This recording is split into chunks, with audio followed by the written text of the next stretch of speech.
이 시간은 요한계시록 강의 30번째 시간입니다. 하나님의 비밀과 펴놓인 책 계시록 10장 7절에서 11절 말씀입니다. 계시록 강의로 30번째 시간이지만은 계시록 10장으로 보면 두 번째 시간이 됩니다. 하나님의 비밀과 펴놓인 책 계시록 10장 7절에서 11절 말씀입니다. 7절 말씀을 봅니다. 일곱째 천사가 소리내는 날 그 나팔을 불게 될 때에 하나님의 비밀이 그 종 선지자들에게 전하신 바와 같이 이루리라. 이렇게 말씀하고 있지요. 자, 하나님의 비밀은 반드시 선지자를 통하여 알리시고 그리고 성도들에게 전하고 그리고 행하신다. 이렇게 말하고 있습니다. 아모스 3장 7절에 보면 주 여호와께서는 자기의 비밀을 그 종 선지자들에게 보이지 아니하시고는 결코 행하심이 없으리라. 그러니까 하나님의 비밀은 그냥 행해지는 것이 아니라 선지자들에게 보이셔서 성도들에게 알리시고 그리고 행하신다. 이렇게 말하고 있지요. 자, 그런데 그것이 마지막 때 그 비밀이 언제냐라고 말할 때 여기 보니까 일곱째 천사가 소리내는 날 그랬어요. 일곱째 나팔은 우리가 계시록에 보면은 첫째, 둘째, 셋째에서 일곱째 나팔까지 나오게 됩니다. 그러니까 일곱째 나팔은 마지막 나팔이죠. 그래서 고린도전서 15장 51절에 보면 마지막 나팔이라 이렇게 말해요. 보라 내가 고린도전서 15장 51절 보라 내가 너에게 비밀을 말하노니 우리가 다 잠잘 것이 아니요 마지막 나팔에 순식간에 호련히 변하리니.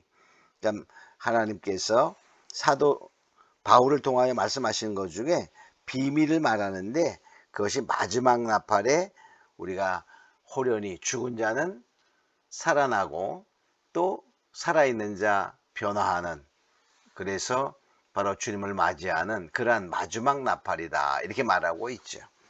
또 마태복음 24장 31절에 보면 큰 나팔이라 이렇게 말해. 저가 큰 나팔 소리와 함께 천사들을 보내니 저희가 그 택하신 자들을 하늘 이 끝에서 저 끝까지 사방에서 모으리라. 그러니까 주님이 마지막 때에 다 그 택한 자들을 모으신다. 그때 큰 나팔이다. 또 데살로니가전서 4장 10절에 하나님의 나팔 이렇게 말합니다. 데살로니가전서 4장 16절 주께서 호령과 천사장의 소리와 하나님의 나팔로 치니 하늘로 쫓아 강림하시리니 그리스도 안에서 죽은 자들이 먼저 일어나고. 그러니까 바로 일곱째 천사가 소리내는 그때는 고린도전서에는 마지막 나팔, 마태복음에서는 큰 나팔, 데살로니가전서에는 하나님의 나팔 이렇게 말하죠. 그럴 때 바로 그 마지막 비밀들을, 마지막에 될 일들을 선지자에게 보이시고 그리고 알리시고 그리고 행하십니다. 그래서 계시록은 바로 그 종들에게 보이시려고 우리가 계시하신 것이다. 이렇게 1장 1절에 말씀하고 있지요.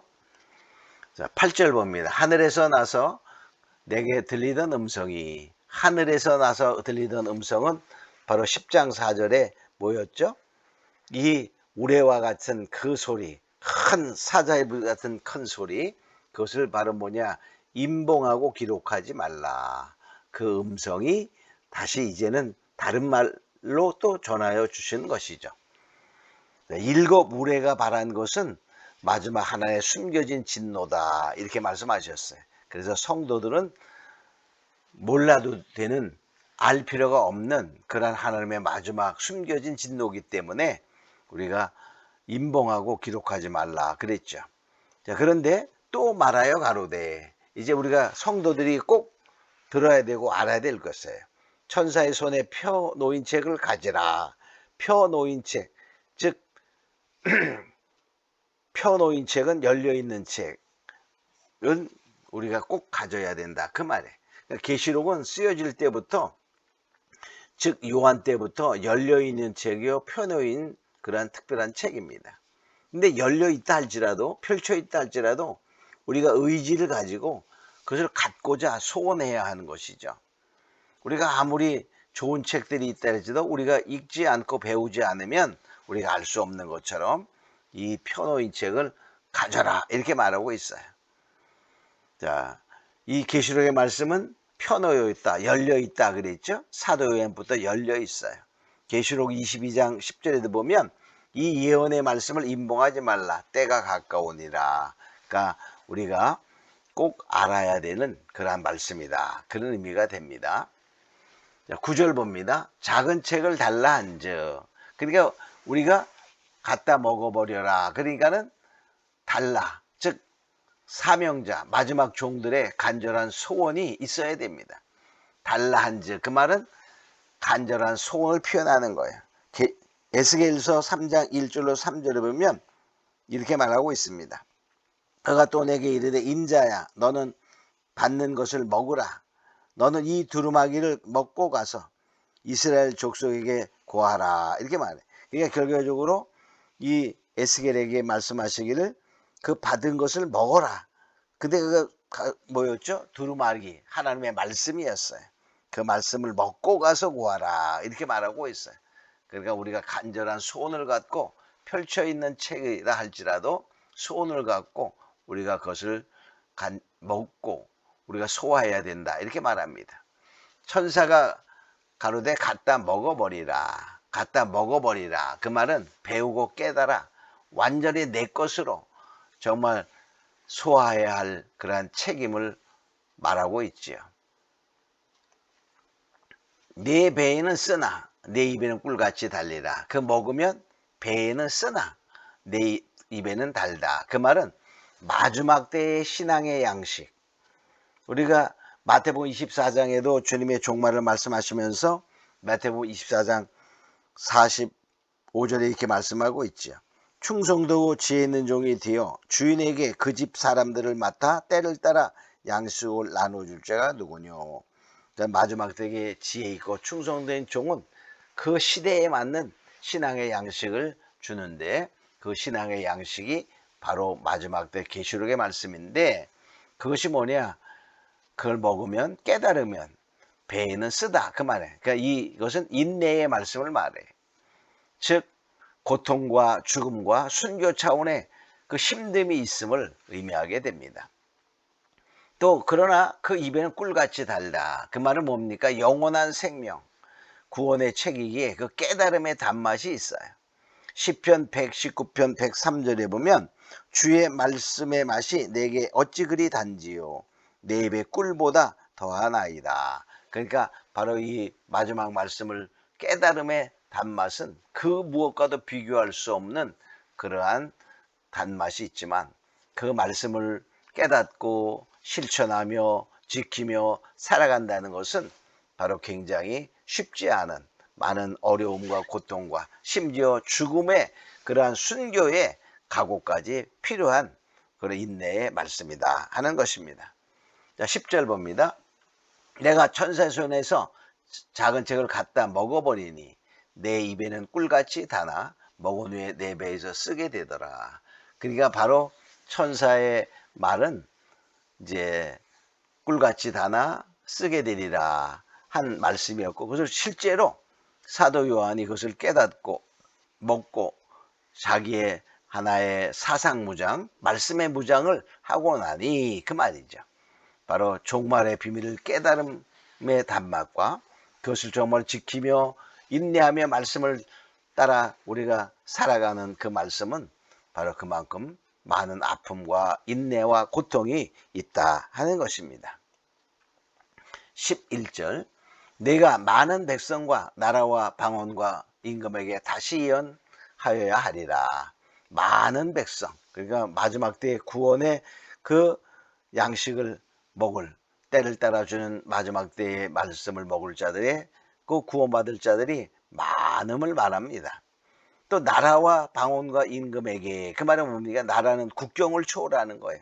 방언은 언어를 초월합니다. 임금에게 지위를 초월하여 바로 전하는 것이다. 그러니까 마지막에 이 계시록의 말씀은 그 때가 되면 바로 말씀이 폭발적으로 전해지는데, 또 강력하게 전해지는데, 많은 사람들에게 또한 국경을 초월하여 언어를 초월하여 지위를 초월하여 말씀을 전하게 된다는 것입니다.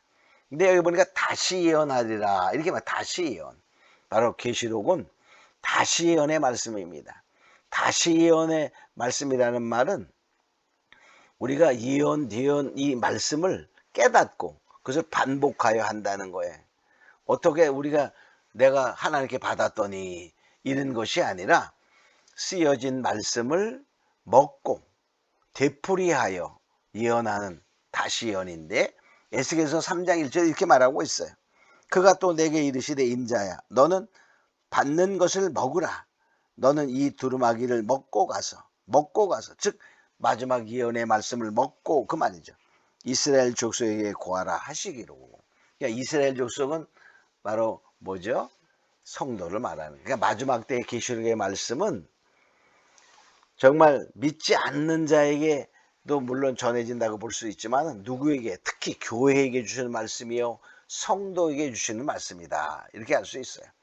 그래서 이 다시 예언은 성경에 예언된 이 말씀의 비밀을 깨닫고 반복하여 다시 예언하는 거예요. 그러니까 우리가 새롭게 하나님의 계시를 받아서 전하는 것이 아니라 쓰여진 말씀을 먹고 깨닫고 거기에 깊은 그 하나님의 뜻을 발견하고 알아서 쓰여진 그 사도 요한의 깨달음을 우리가 또한 우리가 반복해서 전하는 것이지, 새롭게 하나님이 내가 어떻게 꿈에 봤더니 또 하나님이 말씀하셨어 이렇게 하고 전하는 것이 아니라 말씀에 있는 것, 선지서에 있는 것, 또 계시록의 말씀, 주님의 종말의 말씀을 깨닫고 다시 반복하여 전하는 것이다 라는 것을 우리가 알아야 되는 것입니다. 그러니 마지막에 말씀이다. 아마 능력과 무엇이 있다 할지라도 내가 하나님께 받았더니, 계시했더니, 새로 받았더니 하며 말씀 외에 다른 것을 전한다면 그것은 결과적으로 뭐냐, 말씀을 가감하는 그러한 큰 죄를 범하게 되는 것입니다. 우리는 그것을 깨닫고 말씀에 중심되어 말씀 속에 있는 것을 깊이 깨닫는 은혜 있기를 주님으로 축원합니다. 오늘 말씀은 여기까지 마치도록 하겠습니다.